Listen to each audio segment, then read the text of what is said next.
अब जो आने वाला क्वार्टर बचे हैं दोस्तों, आने वाले सेकंड और थर्ड क्वार्टर, वो आप कह सकते हैं एक फेस्टिव सीज़न का क्वार्टर होने वाला है। और इस चीज़ को मद्देनज़र रखते हुए मैं एक ऐसे एफएमसीजी स्टॉक के बारे में बात करना चाहता हूँ जिसने अपने निवेशकों को बहुत ज़्यादा पैसा बना के दिया। इस स्टॉक ने अगर आप कहें तो 1 लाख रुपए को 1.86 करोड़ रुपीस बना के दिया है आज से 21 साल पहले अगर आप इसमें निवेश किए होते। यानी कि 1 लाख का 1.86 करोड़ रुपए ये कंपनी बना चुकी है 21 सालों में। बात करूं इस कंपनी की मार्केट कैप की तो 67,645 करोड़ की मार्केट कैप की ये कंपनी है। इस एफएमसीजी कंपनी के अंडर अगर मैं आपके साथ ब्रांड्स के नाम लूं तो बहुत ज़्यादा फेमिलियर ब्रांड होंगे और ख़ास करके आप कह सकते हैं मार्जिन इनके जो ब्रांड्स के हैं वो काफ़ी हद तक ज़्यादा रहते हैं। इनके अंदर ब्रांड्स हैं parachute, Saffola oil, premium edible oil के क्षेत्र में इसकी मोनोपोली है दोस्तों। पैराशूट ऑयल आपको पता है कोकोनट ऑयल कितना बड़ा ब्रांड है। सफोला मैंने आपके साथ चर्चा की। बियर्डो आप आजकल बहुत विज्ञापन देखते होंगे जिसमें ऋतिक रोशन जी आते हैं। सेट वेट इन्हीं का ब्रांड है। हेयर एंड केयर जो एक तेल आता है वो इन्हीं का ब्रांड है। और अन्य ब्रांडों में बात करूं दोस्तों, लिवॉन इनका ब्रांड है। यानी आप देख रहे होंगे इनके रेंज में जो हाई मार्जिन प्रोडक्ट होते हैं वो इनके आप कह सकते हैं ब्रांड की लिस्ट के अंडर आते हैं। कंपनी जिस भी क्षेत्र में है उसमें मार्केट लीडर के हिसाब से काम करती है या सेकंड कह लीजिए नंबर पे ये इनके पास जो भी ब्रांड्स हैं वो आते हैं। अब बात करता हूं मैं इसके जो क्वार्टरली रिजल्ट्स हैं उसमें हमें क्या देखने को मिला, उसमें क्या इश्यूज हम फेस करते हुए दिखाई दे रहे हैं या एक कंपनी फेस करती हुई दिखाई दे रही है। तो आप समझिए जो कंपनी है इस बार के जो क्वार्टरली रिजल्ट आए उसकी अगर मैं चर्चा करूं तो कंपनी ने दोस्तों जो पैट यानी प्रॉफिट आफ्टर टैक्स जो उन्होंने प्रोड्यूस किए वो दोस्तों रहे 371 करोड़, जो कि एक साल पहले थे 356 करोड़। यानी ईयर ऑन ईयर बेस पे 4% की आपको बढ़ोतरी देखने को मिल रही है प्रॉफिट आफ्टर टैक्स में। मार्जिन्स भी कंपनी के इम्प्रूव हुए हैं दोस्तों। ठीक है, जब मैं मार्जिन बोलता हूं दोस्तों तो कंपनी का जो ग्रॉस मार्जिन है दोस्तों ये 401 बेसिस पॉइंट बढ़े हैं। बात करूं रेवेन्यू फ्रॉम ऑपरेशंस की अगर मैं आपके साथ चर्चा करूं तो कंपनी के 1% ईयर ऑन ईयर बेसिस पे वृद्धि देखने को मिली है 2558 करोड़ की। ये तो कुछ डेटा हो गए, बस ऐसी रेलेवेंसी आपको बतानी थी इसलिए मैंने कुछ डेटा बताए। अब बात करता हूं इस रिजल्ट में क्वार्टर के रिजल्ट के बारे में कि कहां चूक हुई, कहां पॉजिटिविटी दिखी और क्यों मैं इस स्टॉक के ऊपर चर्चा कर रहा हूं। तो देखिए कंपनी को जहां से झटके लगे वो थे डोमेस्टिक, यानी इंडिया में जो ये ऑपरेशंस करते हैं वहां पे इन्हें झटके लगते हुए दिखाई दिए। कंपनी ने कहा जो भाई डोमेस्टिक कंजम्पशन है वो उस तरह से ठीक ठाक नहीं चल पाया और यही कारण है कि डोमेस्टिक के वे इन्होंने जो वॉल्यूम है उसमें डिक्लाइन देखने को मिला। लेकिन कंपनी के जो इंटरनेशनल आप कह लीजिए बिजनेस हैं वहाँ से शानदार बढ़ोतरी दिखाई दी और कॉन्सिक्यूटिवली यानी लगातार ये 6वां क्वार्टर है जब कंपनी ने डबल डिजिट आप कह सकते हैं कि कंपनी ने कांस्टेंट करेंसी ग्रोथ दिखाई है दोस्तों। यानी डोमेस्टिक में जो कमी हुई वो इन्होंने इंटरनेशनल बिजनेस को कह लीजिए अपलिफ्ट करके पूरी की।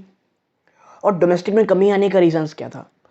देखिए डोमेस्टिक में कमी आने का रीज़न डिमांड में कमी, और जो सबसे बड़ा झटका इन्हें लगा वो लगा इनके जो प्रीमियम एडिबल ऑयल ब्रांड है सफोला, वहाँ से इन्हें बहुत ज़्यादा बड़े झटके मिले।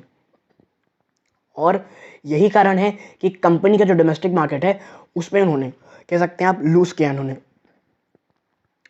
और बात करें अगर दोस्तों कंपनी की डोमेस्टिक डिक्लाइन की तो ये 6% रहे ईयर ऑन ईयर बेस पे। लेकिन जब हम सफोला को हटा देते हैं तो आप पाएंगे कि कंपनी ने 1% वृद्धि दिखाई है ईयर ऑन ईयर बेसिस पे। यानी जो सफोला है जो इनकी edible premium edible oil brand है वहाँ से काफ़ी ज़्यादा कमजोरी आपको देखने को मिली।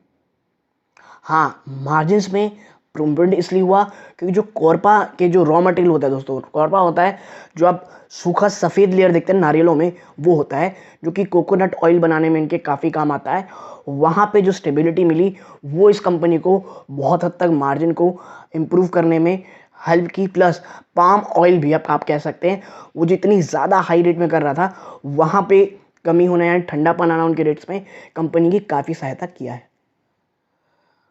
बात करूं डोमेस्टिक बिजनेस तो दोस्तों मार खाया, लेकिन इंटरनेशनल बिजनेस की बात करें, वियतनाम और बांग्लादेश इस कंपनी के लिए बहुत ज़्यादा प्रॉमिसिंग एरियाज दिख रहे हैं जहां पे और भी ज़्यादा आपको ग्रोथ देखने को मिल सकती है।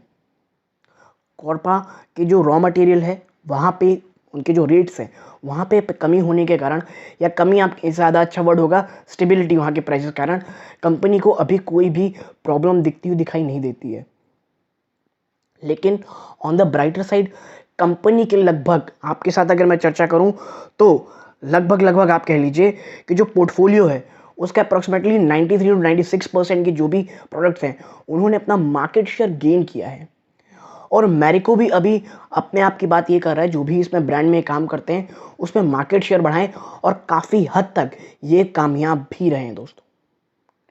जहाँ तक बात है सफोला की, और आप देखिए अब आने वाले समय में जो फेस्टिव सीज़न आ रहा है आपको पता होगा एडिबल ऑयल हमारे भारतीय कह लीजिए जो घर है पकवान है उसमें कितना इम्पोर्टेंट पार्ट ये रोल प्ले करता है। और जिस तरह से फेस्टिव सीज़न आ रहा है और सफोला जो इतना ज़्यादा डेंट किया है इनके नंबर्स पर, डोमेस्टिक नंबर्स पे, वहाँ से मुझे बहुत हद तक इम्प्रूवमेंट होती दिखाई देगी। और लॉन्ग टर्म मुझे लगता है आने वाले 2-3 क्वार्टर्स में बहुत अच्छी इंप्रूवमेंट आप सफोला की तरफ से भी देख सकते हैं, जो कि बहुत ज़्यादा पॉजिटिव इम्पैक्ट करेगा इसके शेयर प्राइस में। और बात करें अगर इसके इंटरनेशनल में तो आपको मैंने बताया कंपनी काफ़ी हद तक अच्छा कर रही है।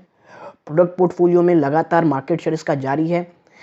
जिस तरह से नए नए ब्रांड्स को लेकर के आ रही है दोस्तों, मुझे लग रहा है ये काफ़ी ज़्यादा पॉजिटिव है। खास करके मुझे मैरिको इसलिए पसंद है दोस्तों क्योंकि कंपनी बहुत ज़्यादा फोकस है नए नए ब्रांड्स लाने में। हाँ, अगर आप बात करें एनेस्टो की तो उनका कहना है कि कुछ कह लीजिए जो प्रोडक्ट इनको अपने जो पोर्टफोलियो है उसमें थोड़े से जो खाने के जो फूड प्रोडक्ट्स हैं उनकी ऐड बहुत ज़्यादा करनी चाहिए, क्योंकि इससे जो रिस्क है वो थोड़ा कम होगा। तो जो फूड प्रोडक्ट्स हैं इन्हें अपने प्रोडक्ट लिस्ट में लाना चाहिए। लेकिन हाँ, कंपनियां काफ़ी हद तक पॉजिटिव हैं। जिस तरह से मार्केट शेयर ये गेन कर रहे हैं ये बहुत ज़्यादा पॉजिटिव है।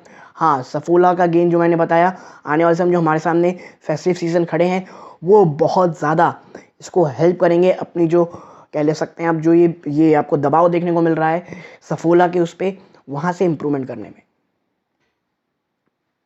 मैरिको वैल्यूएशन वाइज मुझे बहुत पसंद है। हाँ, 450 अगर आपको आसपास मिले, जो कि मुझे लगता है बहुत ज़्यादा टफ है आना, अगर ये स्टॉक वहाँ मिलता है बहुत ज़्यादा अच्छा होगा। 500 के आसपास भी एक अच्छा स्टॉक है लॉन्ग टर्म इन्वेस्टमेंट के लिए। और देखिए अभी मैं एफएमसीजी की तरफ फोकस इसलिए हूँ कि मैंने आपको बताया काफ़ी हद तक आप कह सकते हैं जो वर्स्ट था वो ओवर हो चुका है। क्रूड ऑयल के प्राइसेस काफ़ी हद तक नीचे आ रहे हैं दोस्तों, ठीक है, जिसके कारण ट्रांसपोर्टेशन कॉस्ट में आपको कमी देखने को मिलेगी। इनपुट रॉ मटेरियल कॉस्ट में नीचे आ रहे हैं, कमोडिटी के प्राइसेस नीचे आ रहे हैं, जो काफ़ी हद तक मदद करेंगे आप कह सकते हैं चीज़ों को ठीक रखने में और मार्जिन को फर्दर इम्प्रूवमेंट करने में। कंसर्न बांग्लादेश में आप सुन रहे होंगे कि भाई बहुत ज़्यादा इकोनॉमिक क्राइसिस है और सफोला का जो सफोला ब्रांड है या आप कह सकते हैं मैरिको है, वहाँ पे अपने बिजनेस को बढ़ाने की काफ़ी बातें कर रहा है। तो उस कंट्री में इकोनॉमिक क्राइसिस है ना, इनडायरेक्टली इफेक्ट करेगा मैरिको के बिजनेस प्लान्स पे, इंटरनेशनल बिजनेस प्लान्स पे। तो मैरिको के ऊपर छोटी सी चर्चा मेरी करनी इसलिए ज़रूरी है दोस्तों क्योंकि इसके ब्रांड्स मुझे बहुत ज़्यादा पसंद है मैरिको के, क्योंकि हाई मार्जिन ब्रांड्स हैं, मार्केट शेयर लगातार गेन कर रहे हैं, कंपनी अपनी स्ट्रैटेजी को लेकर के बहुत ज़्यादा क्लियर है, ठीक है, और आने वाले समय में भी फर्दर इम्प्रूवमेंट मुझे स्टॉक में दिख रही है। हाँ, जो डोमेस्टिक लेवल पे, जो डोमेस्टिक भारतीय लेवल आप कह सकते हैं जो इंडिया में बिजनेस है उसमें जो कमी आ रही है वो प्रॉपर मॉनसून, इसके कह सकते हैं आप प्रॉपर मॉनसून हो गया, फिर जो क्रूड ऑयल में कमी आना और इन्फ्लेशन आप सुन रहे होंगे जो अभी डेटा है उसमें इन्फ्लेशन भी थोड़ा कम होते दिखाई दे रहा है। ये तमाम चीज़ जो डोमेस्टिक कंजम्पशन है उसके लिए बहुत ज़्यादा पॉजिटिव है और ये काफ़ी अच्छे ब्रांड्स ला सकती है। एनालिस्टों का ये मानना है कि इन्हें अपने डिजिटल फुटप्रिंट भी काफ़ी हद तक बढ़ाने चाहिए और जो कि मुझे लगता है ये बहुत ज़्यादा ज़रूरी है। इसीलिए मैरिको की कुछ स्ट्रैटेजी ये भी होनी चाहिए कि उन्हें अपने आप को डिजिटली प्रेजेंस करना पड़ेगा, अपने प्रोडक्ट को डिजिटली हर जगह अवेलेबल करना पड़ेगा, या मैरिको एज अ ब्रांड भी इन्हें बहुत ज़्यादा फोकस और अन्य सिटीज़ में भी ले जाना पड़ेगा डिजिटली। ई कॉमर्स के थ्रू या अन्य प्लेटफॉर्म के थ्रू, और वो टाइप्स भी हो सकता है। इस तरह से अभी ह्यूज ग्रोथ के पोटेंशियल मुझे मैरिको में दिखाई देते हैं दोस्तों। और यदि कोई भी गिरावट आती है, चाहे बाजार में आए या स्टॉक में आए, तो वो लॉन्ग टर्म के लिए एक बाइंग की बहुत ज़्यादा अच्छी अपॉर्चुनिटी होगी दोस्तों। तो मैरिको में अगर आप निवेश करना चाह रहे हैं और कोई बड़ी गिरावट होती है, तो वो निवेश के लिए काफ़ी अच्छा होगा। और इन स्तरों में भी मैरिको कोई ख़राब नहीं दोस्तों, लॉन्ग टर्म इन्वेस्टमेंट के पर्सपेक्टिव से। तो यदि आपको मेरी एक छोटी सी एनालिसिस पसंद आई हो, प्लीज़ वीडियो को लाइक कीजिए। चैनल पहली बार आए, सब्सक्राइब ज़रूर कीजिएगा दोस्तों। यहाँ तक जुड़े रहे, इस बात का बहुत बहुत धन्यवाद। ये इस वीडियो का अंत है। जय हिंद दोस्तों।